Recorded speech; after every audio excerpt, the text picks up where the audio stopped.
ఈవేళ ఈ అవకాశం వచ్చింది. ఈ అవకాశం కూడా మీరు చేస్తున్నది to safeguard the interest of the country. కాబట్టి చంద్రబాబు నాయుడు గారి పార్టీ కూడా చేయొచ్చు. ఇక జగన్మోహన్ రెడ్డి గారి పార్టీ అయితే అది ఎలా వేస్తుందో నాకు అర్థం అవట్లే. మరి ప్రకటించినట్టు పేపర్లో చూశాను. మీరు కూటమికి వ్యతిరేకంగా పోటీ చేసి ఎలక్షన్లో ఓడిపోయి, అంత ముందు ఎలక్షన్లో కూడా కూటమికి వ్యతిరేకంగానే పోటీ చేశారు 14లో. సరే 19లో విడిపోయింది, మెయిన్ తెలుగుదేశం పార్టీ అయింది. 24లో కూటమి బీజేపీ, జనసేన, టీడీపీ కలిపి పోటీ చేసి మిమ్మల్ని ఓడిస్తే మీరు ఆ బీజేపీ అభ్యర్థికి ఏ కారణం మీద ఓటేస్తానంటున్నారు నాకు అర్థం అలా. ఎందుకంటే సుదర్శన్ రెడ్డి గారు ఆయనే పార్టీ వాడు కాదు, మీకు కాంగ్రెస్ అంటే ఇష్టం లేదు, కాంగ్రెస్ మీ మీద కేసులు పెట్టింది అంటున్నారు. సుదర్శన్ రెడ్డి ఏం పార్టీ వాడు కాదే. ఆయన కాన్స్టిట్యూషన్ నిలబెట్టడం కోసం ఒక ప్రయోగం చేస్తున్నారు. కాన్స్టిట్యూషన్ నిజంగా నిలబెట్టగలడు. ఆ నిలబెట్టగలిగినటువంటి సత్తా ఉన్నటువంటి వ్యక్తి, ఏ పార్టీకి సంబంధం లేనటువంటి వ్యక్తి. ఇక ఎంతకన్నా ఆపర్చునిటీ మీకు ఏమొస్తుంది? ఇటువంటి విషయాల్లో కూడా మీ డిసెంట్ చెప్పలేకపోతే, మీరు మీ వ్యతిరేకుల విషయంలో కూడా మీరు మీ డిసెంట్ చెప్పలేకపోతే ఎలాగా? నాకు అర్థం లేదు అసలు వైసీపీ ఎందుకు సపోర్ట్ చేస్తానందో. చాలా తప్పు. అసలు ఒక హోమ్ మినిస్టర్ స్థాయిలో ఉన్నటువంటి వ్యక్తి ఒక కోర్టు తీర్పుని వ్యతిరేకించవచ్చు, నువ్వు తప్పేం లేదు. ఒక కోర్టు తీర్పుకి ఉద్దేశాలు జడ్జి గారికి ఆపాదించడం అనేది ఇట్స్ కంటెంప్ట్. ఇది తీర్పు తప్పు అయితే ఖచ్చితంగా బహిరంగంగా చెప్పచ్చు, ఇదేం తీర్పు అండి ఇది, ఇలాంటి తీర్పు. ఇప్పుడు ఈ బాబరీ మసీద్ తీర్పు వచ్చింది, అందరూ విమర్శించారు. అదే రాజ్యసభ కోసం బాబరీ మసీద్ తీర్పు ఆ జడ్జి గారు, చీఫ్ జస్టిస్ గారు ఇచ్చాడు అనేటువంటి ఆరోపణ ఎవరైనా చేస్తే అది కంటెంప్ట్ అవుతుంది. It attracts contempt. ఈయన చేసింది అయితే చాలా దారుణం. ఈ పార్టీకి అసలు పార్లమెంట్లో దాని మీద చర్చ జరగాలి. తర్వాత పార్లమెంట్ మీటింగ్ అవ్వలేదులా ఉంది. ఒక home minister, deputy prime minister హోదా ఉన్నటువంటి ఒక స్థాయి ఉన్నటువంటి ఒక వ్యక్తి సల్వాజుడుం అనే దాని మీద ఆయన ఇచ్చినటువంటి తీర్పు, ఆ తీర్పును విమర్శించవచ్చు. కానీ ఆ తీర్పు ఈయన ఇచ్చాడు, ఈయన కూడా నక్సలైటే అనేటువంటి ఆరోపణ చేశాడంటే ఎక్కడ పోతున్నామండి మనం? ఈ సిస్టంలో ఎక్కడికి పోతున్నాం? తీర్పు ఇచ్చేటువంటి కోర్టు కాన్స్టిట్యూషన్లో ఏముందో దాని మీద తీర్పిస్తుంది. నీకు ఆ తీర్పు తప్పు అనుకుంటే నువ్వు రాజ్యాంగాన్ని మార్చేయచ్చు వెంటనే. 2/3 మెజార్టీతో రాజ్యాంగాన్ని మార్చేయచ్చు. ఎప్పుడు సల్వాజుడుము 2003లోది. తర్వాత 10 ఏళ్ల నుంచి మీరే అధికారంలో ఉన్నారు. ఒకవేళ ఆయన తప్పుడు ఆలోచనతో ఆ తీర్పు ఇచ్చుంటే వెంటనే దాన్ని కాన్స్టిట్యూషనల్ అమెండ్మెంట్ చేసి ఎవరికి కావాలంటే వాడికి ఆయుధాలు ఇవ్వచ్చు అని చెప్పండి. మీరు ప్రైవేటు పార్టీలకు తీసుకొచ్చి ఆయుధాలు ఇచ్చి వాళ్ళకి గొడవలు పెట్టడం అనేది రాజ్యాంగం ఒప్పుకోలేదు. రాజ్యాంగం ఒప్పుకోలేదు కాబట్టి ఆయన కొట్టేశాడు. ఇది అందరికీ తెలుసు. కొంతమంది నక్సలైట్లది తప్పు అనేవాళ్ళు ఉన్నారు, కొంతమంది రైట్ అనేవాళ్ళు ఉన్నారు, అది వేరే అభిప్రాయం. రాజ్యాంగపరంగా ఆయుధాన్ని పట్టుకుని తిరిగేటువంటి హక్కు ఓన్లీ పోలీసులకి, మిలిటరీకి, పారామిలిటరీ దళాలకే ఉంటుంది. కాకుండా ఎవడన్నా ఒక ఆయుధం తీసుకుంటే దానికి కారణం చెప్పాలి.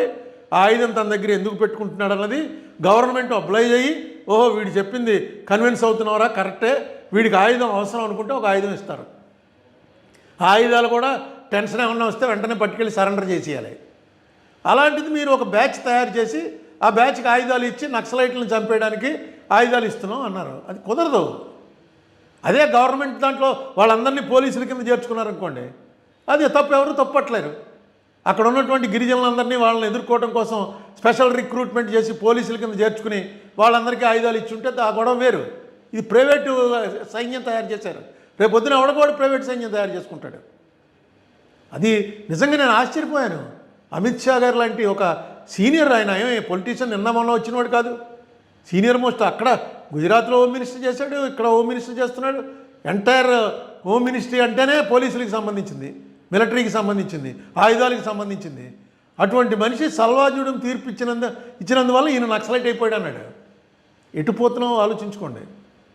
చాలా మొత్తం వాటి మీద ఒక గ్రిప్ తీసుకునే ప్రయత్నంలో భాగంగానే ఈవేళ రాధాకృష్ణన్ గారిని దనకడి చేత రాజీనామా చేయించారని నేను అంటాను. అందుకే ఆయన కూడా మాట్లాడలే. లేకపోతే ఇది ఆరోగ్య కారణమనో ఇంకోటనో ఆయన వచ్చి చెప్పాలి. ఏం మాట్లాడలేదు ఆయన. రకరకాల ఊహాగానాలు స్ప్రెడ్డింగ్లో ఉన్నా సరే ఆయన ఏమీ మాట్లాడకుండా వెళ్ళిపోయాడంటే డెఫినెట్గా వీళ్ళ ఆదేశానుసారం ఆయన తప్పుకున్నాడు. వీళ్ళతోటి తిరగబడి నిలబడే శక్తి లేక కామైపోయాడు ఆయన. ఇంకొకరిని తీసుకొచ్చి పెట్టారు. ఇది మార్పుకి ఏ రకమైనటువంటి మార్పు వైపు వెళ్తుందో ఆలోచించండి.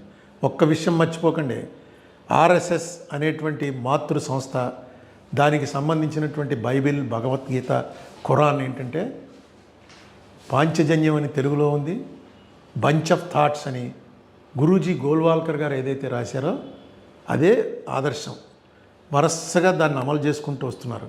దాంట్లో ఆయన క్లియర్గా రాశాడు, ముస్లిమ్స్ క్రిస్టియన్స్ ఈ దేశంలో ఉండటానికి అర్హత లేదు అని రాశాడు ఆయన. అలాగే సోషలిస్టులు అంటే కమ్యూనిస్ట్ పార్టీ వాళ్ళు కానీ, ఇందిరాగాంధీ కానీ, వీళ్ళందరూ సోషలిస్టులు జయప్రకాష్ నారాయణ గారు కానీ, వీళ్ళెవ్వరికీ కూడా ఈ దేశంలో ఉండేటువంటి హక్కు లేదు. ఇది మన బేసిక్ సనాతన ధర్మానికి ఇవన్నీ వ్యతిరేకం అని ఆయన చెప్పినటువంటి మాటలతోటి మీరు అంగీకరిస్తే టీడీపీ వారు కానీ, వైసీపీ వారు కానీ, బీఆర్ఎస్ పార్టీ వారు కానీ, ఆయన మన కేసీఆర్ గారి పార్టీ, మీరు వాటితో అంగీకరిస్తే ఈ ఎలక్షన్లో వేయండి. ఇదేదో వైస్ ప్రెసిడెంట్ ఏదో చిన్న ఎలక్షన్ అనుకోకండి. ఇలా వైస్ ప్రెసిడెంట్ కానీ ప్రెసిడెంట్ ఎలక్షన్ కానీ ఇప్పటివరకు భారతదేశంలో ఎప్పుడు రాలా. ఇది రాజ్యాంగ ఉండాలా, బీజేపీ ఉండాలా. బీజేపీ అనేటువంటి పార్టీ రాజ్యాంగాన్ని పక్కన పెట్టి దేశాన్ని పరిపాలించడానికి ఫస్ట్ మెట్టిది. ఇప్పటిదాకా డెమోక్రటిక్గా వచ్చారు. ఉన్నటువంటి వైస్ ప్రెసిడెంట్ని ఆల్మోస్ట్ పారిపోయేలా చేసి వైస్ ప్రెసిడెంట్ ఎలక్షన్ తీసుకొచ్చారు. ఈ తీసుకొచ్చింది కూడా వాళ్ళకి పూర్తి మెజార్టీతో ఉన్న టైంలో తీసుకురాలా, వాళ్ళు గ్యారంటీగా నెగ్గుతారన్న టైంలో తీసుకురాలా.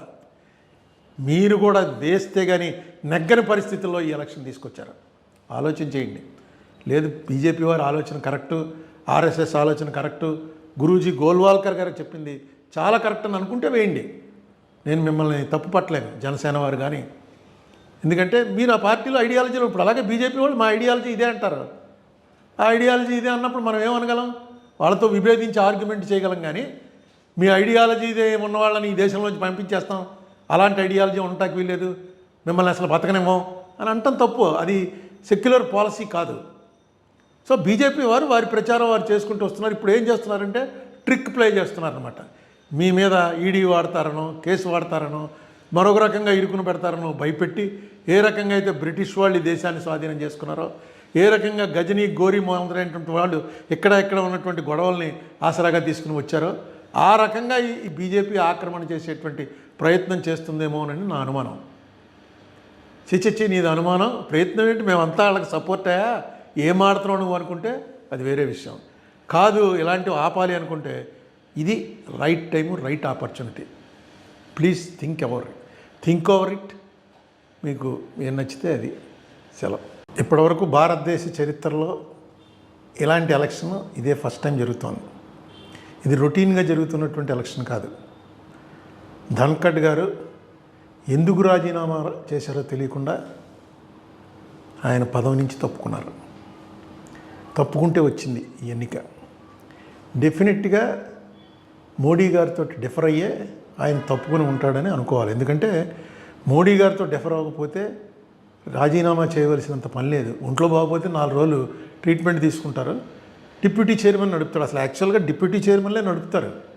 చైర్మన్ ఊరికే వచ్చి చైర్మన్ ప్లస్ ఉపరాష్ట్రపతి రెండు ఒకళ్ళే ఉంటారు.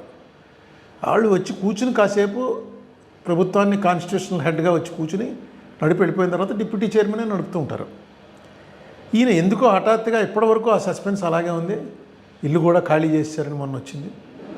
చాలా తీవ్రమైనటువంటి మనోవేదనకు గురైనటువంటి ధన్ఖడ్ గారు ఏ కాన్స్టిట్యూషనల్ ఎక్స్పర్ట్ ఇన్ లా, అది కూడా మనం మర్చిపోకూడదు. ఆయన వెళ్ళిపోయారు. వెళ్ళిపోయిన తర్వాత ఇది వచ్చింది. ఇప్పుడు వాళ్ళు డైరెక్ట్గా తీసుకొచ్చి ఆర్ఎస్ఎస్ బేస్ ఉన్నటువంటి రాధాకృష్ణన్ అనేటువంటి ఆయన్ని పోటీ పెట్టారు. తప్పు లేదు, ఎందుకంటే వాళ్ళు ఆర్ఎస్ఎస్ డైరెక్ట్గా బీజేపీ వారిది ఇందులో ఏ తప్పు లేదు. బీజేపీ వారు వారికి వ్యతిరేకించిన వాళ్ళు ఎవరినైనా సరే శిరచ్ఛేదం చేస్తారు. బీజేపీ వారికి ఇప్పుడున్నటువంటి రాజ్యాంగం మీద ఉన్న కానీ, ఇప్పుడున్నటువంటి నేషనల్ ఫ్లాగ్ మీద కానీ, సెక్యులర్ సెటప్ అంటే ముస్లిమ్స్, క్రిస్టియన్స్, హిందూస్ అందరూ కలిసి ఉండాలనే సెక్యులర్ సెటప్ మీద కానీ ఏమాత్రం నమ్మకం లేదు. 100 ఏళ్ల నుంచి అలాగా దాన్ని నడుపుకుంటూ వచ్చారు. వాళ్ళ ఐడియాలజీ వాళ్ళది, దాంతో నేను డిఫర్ అవ్వను. ఎందుకంటే వాళ్ళ ఐడియాలజీ తగ్గట్టుగానే వాళ్ళు చేస్తారు.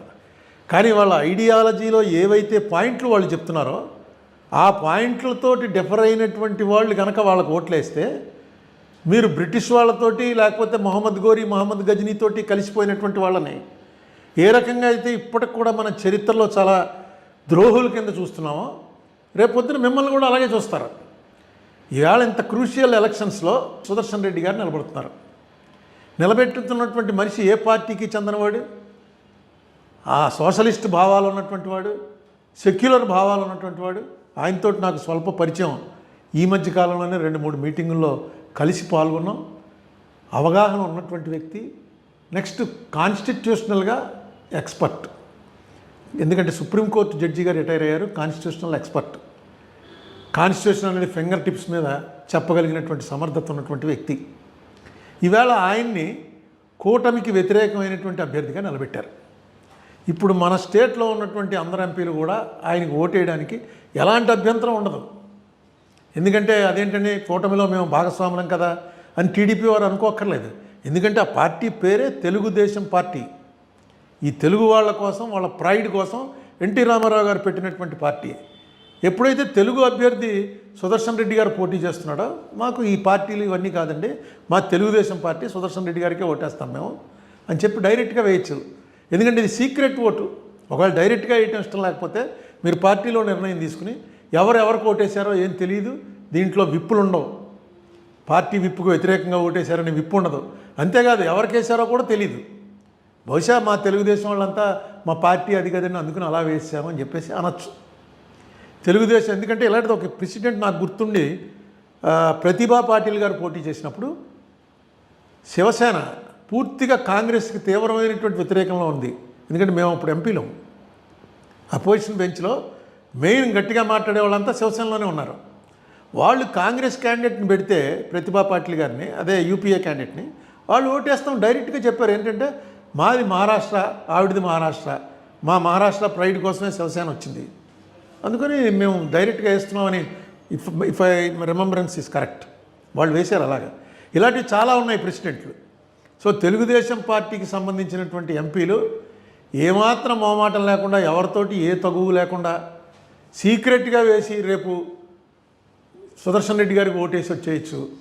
దానివల్ల ఏ నష్టం ఉండదు. అది కాకుండా చంద్రబాబు నాయుడు గారి గతంలో 2-3 సార్లు డిఫర్ అయ్యారు.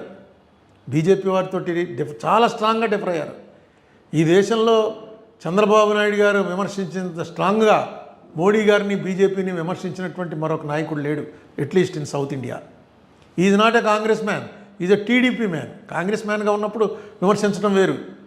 టీడీపీ అనేటువంటి ఒక ప్రాంతీయ పార్టీకి చెందినటువంటి వ్యక్తి, 3 సార్లు ముఖ్యమంత్రి చేసినటువంటి వ్యక్తి, బీజేపీ పట్ల వాళ్ళకున్నటువంటి మసీదులు కూలగొట్టే పార్టీ ఇది అని అన్నటువంటి వ్యక్తి కూడా ఒక చంద్రబాబు నాయుడు గారే.